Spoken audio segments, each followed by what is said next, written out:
एक इसमें तीसरा जो सब्जेक्ट आप लोग देखा होगा उसको इसमें वो पढ़ना में NCES। इसका मतलब होता है क्या है, non conventional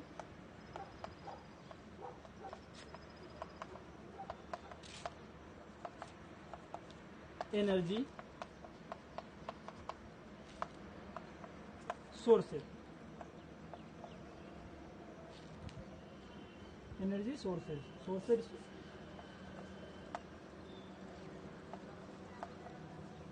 non conventional energy sources. तो इसमें हम लोग को पढ़ना क्या है कि जो नॉन कन्वेंशनल एनर्जी सोर्सेज हैं, सबसे पहले देखो एनर्जी होता कौन कौन सा, दो प्रकार की एनर्जी हम लोग जानते हैं। यहाँ पे जो अब पढ़ोगे दो प्रकार का आपको एनर्जी मिलेगा। एक मिलेगा कन्वेंशनल,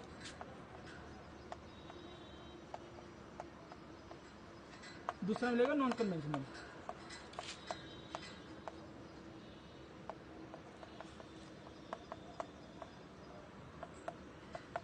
कन्वेंशनल का मतलब क्या होता है कि जो एनर्जी आपके पास में क्या है, लिमिटेड टाइम के लिए अवेलेबल है, वो सारे के सारे क्या आपके पास में कन्वेंशनल एनर्जी रिसोर्सेज होते हैं। इसका दूसरा नेम क्या है, non renewable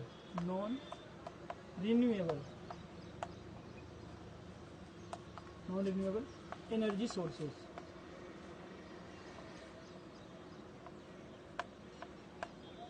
non renewable energy sources. अब इसमें होता है, अब नॉन रिन्यूएबल कौन सा हो गया, फिर कन्वेंशनल कौन सा हो गया, जो एनर्जी क्या आपके पास में एक लिमिटेड टाइम तक के लिए अवेलेबल है। तो फॉर एग्जांपल आपके पास में क्या कोयला है, ये क्या है फिक्स टाइम के लिए, ज्यादा दिन अगर हम यूज करेंगे तो क्या हो जाएगा, आपके पास में खत्म हो जाएगा।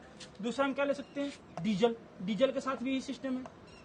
ये सब सारे के सारे क्या है, एक लिमिटेड टाइम के लिए आपके पास क्या है, अवेलेबल है। आप न्यूक्लियर एनर्जी की बात करो, ये सारे के सारे क्या है, एक लिमिटेड टाइम के लिए आपके पास में क्या है, अवेलेबल है। अगर इसको हम ज्यादा मात्रा में यूज करेंगे तो क्या हो जाएगा, सारा का सारा कंजप्शन मतलब खत्म हो जाएगा। तो ये तो सारे के सारे क्या है, कन्वेंशनल एनर्जी सोर्सेज हैं। दूसरा जो आपके पास में क्या है, वो है नॉन कन्वेंशनल एनर्जी सोर्सेज। अब नॉन कन्वेंशनल क्या होता है, इसका दूसरा नेम है रिन्यूएबल एनर्जी सोर्सेज का दूसरा नेम है। इसमें क्या है कि ये जो एनर्जी होता है वो क्या होता है कि जब तक पृथ्वी है, धरती जब तक क्या रहेगा, ये अवेलेबल रहेगा ही रहेगा। ये मतलब एक कोई इसका फिक्स टाइम नहीं है कि ये इतना दिन रहेगा, जब तक धरती है तब तक क्या रहेगा, चलता रहेगा ये। अब इसका एग्जाम्पल की बात करें तो कौन कौन सा है, तो सोलर का एनर्जी होता है, सोलर एनर्जी है, विंड एनर्जी है, टाइडल है, जियोथर्मल है, और कौन सा है,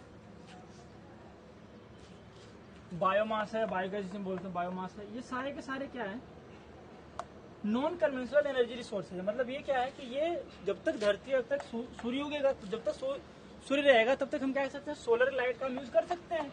विंड का भी सेम सिस्टम है, जब तक हवा चलेगा, कि जिस दिन हवा बंद हो जाएगा तो उस दिन हमारे पास क्या होगा, सबके लिए मुश्किल हो जाएगा। तो जब तक की धरती है तब तक विंड भी रहेगा, समुद्र टाइडल तब तक हमारे पास क्या है, इलेक्ट्रिसिटी हम यहाँ से जनरेट कर लेंगे। आगे जो है ये क्या है, टाइडल क्या होता है, जिसमें ज्वार भाटा के थ्रू हम क्या करते हैं, एनर्जी जनरेट करते हैं। जैसे आपने समुद्र में जब तक लहरें आएगी तो ये सब चलता ही रहेगा।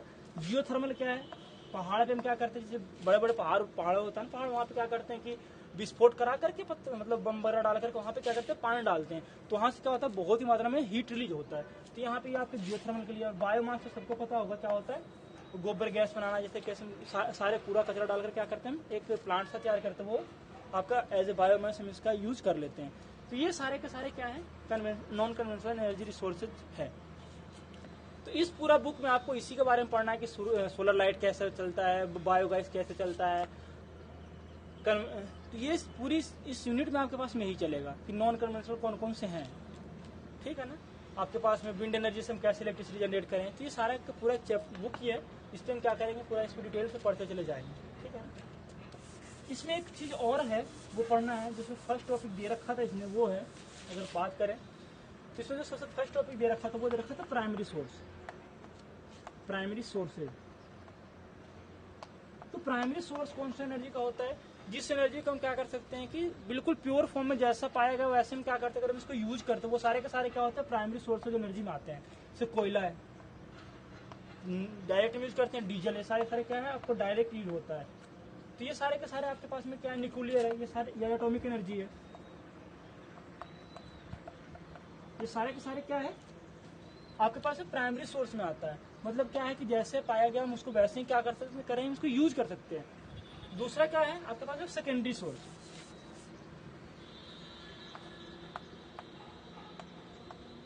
सेकेंडरी सोर्स में क्या होता है कि जिसमें आपके पास में एनर्जी है कि जिस फॉर्म में पाया गया उससे हम क्या करते हैं उसको दूसरे फॉर्म में कन्वर्ट करके लेके जाते हैं, और फिर अगर हम इसको यूज करते हैं वो सारे के सारे क्या होता है सेकेंडरी फॉर्म में, इसे हम सेकेंडरी बोल सकते हैं। जैसे आप जियोथर्मल की बात करो तो फिर टाइडल की बात करते हैं। इन दोनों में क्या है, थोड़ा सा हम सोलर भी आता है, सोलर दोनों में आता है। सोलर को हम प्राइमरी और सेकेंडरी दोनों में रखते हैं, प्राइमरी सोर्स में रखते हैं और सेकेंडरी में भी रखते हैं, दोनों में आता है सोलर वाला। इसको हम डायरेक्ट भी यूज कर सकते हैं, इनडायरेक्ट भी यूज कर सकते हैं। तो जियोथर्मल में होता क्या है, जैसे आपके पास कोई पहाड़ है, इस पहाड़ पे हम क्या करते हैं, पहले पहाड़ जब गर्मी का मौसम है तो क्या होगा, बहुत ज्यादा गर्म होगा। जब ये गर्म हो जाता है तो हम क्या करते हैं, यहाँ पे कोई जिससे विस्फोट करवा दें, जब विस्फोट कराएंगे तो यहाँ पे सुराख सा होगा। अब इसमें क्या करते हैं, पानी छोड़ते हैं, जैसे पानी डालते हैं बहुत ही मात्रा में भाप स्टीम से निकलता है, हीट जनरेट होता है, तो ये आपके पास में जियोथर्मल कंडीशन में चलता है। तो इस मतलब ये है कि ये आपके पास क्या है कि हम इस एनर्जी को हम डायरेक्टली यूज नहीं कर सकते, इसको में क्या करना पड़ता है, कुछ और सोर्स लगा करके हम इसको क्या कर सकते हैं, यूज करते हैं। तो ये आपके लिए इसलिए क्या है, आपका सेकेंडरी सोर्स ऑफ एनर्जी में आपके पास में काम आता है। अगर सोलर की बात करें तो सोलर को हम डायरेक्ट भी यूज करते हैं, डायरेक्ट भी यूज करते हैं। जैसे अगर सपोज कर लो आप खाना बनाने के लिए यूज करते हो, सोलर कुकर यूज करते हो, उसमें क्या करते हैं, रिफ्लेक्टर लगाते हैं और यहाँ सीधा लाइट पड़ता है इस पे, कुकर पे आपका खाना बन जाता है। यही तो होता है से कि होता क्या है, सपोज कर लो ये एक रिफ्लेक्टर है, यहाँ पे सूर्य आ रहा है, यहाँ से लाइट इस पर पड़ा, अब ये लाइट यहाँ से पड़ेगा, ये क्या होता है यहाँ पर रिफ्लेक्ट होता है, और यहाँ पे हम क्या करते हैं, कुकर रख देते हैं। तो इसमें क्या होता है कि जैसे इस पर रिफ्लेक्ट पड़ता है तो जहां से रिफ्लेक्ट पड़ के पड़ेगा तो सारा क्या होता है कि ये हीट एनर्जी इस पे आकर के पड़ता रहता है। तो इससे ये हो जाता है कि जो वहाँ का टेम्परेचर है उसके अंदर का वो टेम्परेचर क्या होता है, इंक्रीज हो जाता है और आपके पास खाना बन जाता है रिफ्लेक्ट। लेकिन अगर दूसरा जो वे है सोलर का यूज करने का, हम क्या करते हैं, कैसे यूज करते हैं, जैसे सोलर प्लेट लगाते हैं। दूसरा रास्ता अगर हम बात करें अगर सोलर की, तो हम कैसे यूज करते हैं, सोलर प्लेट लगाए, उसके बाद इस सोलर प्लेट से क्या होता है, आपका बैटरी चार्ज होता है, बैटरी चार्ज हुआ, फिर इस बैटरी से हम क्या करते हैं, इन्वर्टर लगाते हैं। इन्वर्टर सबको पता हो क्या काम आता है, क्या काम आता है इन्वर्टर, डीसी से एसी में कन्वर्टर काम करेगा। तो यहाँ पे इन्वर्टर लगाएंगे, फिर इस इन्वर्टर के बाद क्या आएगा आपके पास में, एसी सप्लाई आपको आगे मिल जाएगा। तो ये एक तरीका है कैसे हम मतलब इलेक्ट्रिसिटी जनरेट करते हैं। तो ये हम ये बोल सकते हैं कि कैसे हम सोलर एनर्जी को हम यूज करते हैं एज ए सेकेंडरी एनर्जी के लिए, सेकेंडरी सोर्स के लिए। प्राइमरी में डायरेक्ट यूज करते हैं, सेकेंडरी में क्या करेंगे, किसी न किसी कोई मीडियम के थ्रू से हम क्या करेंगे, उसको हम यूज करेंगे। तो ये आप लोग को पढ़ना है, आगे फिर हम इसे डिस्कस और आगे करते चले जाएंगे।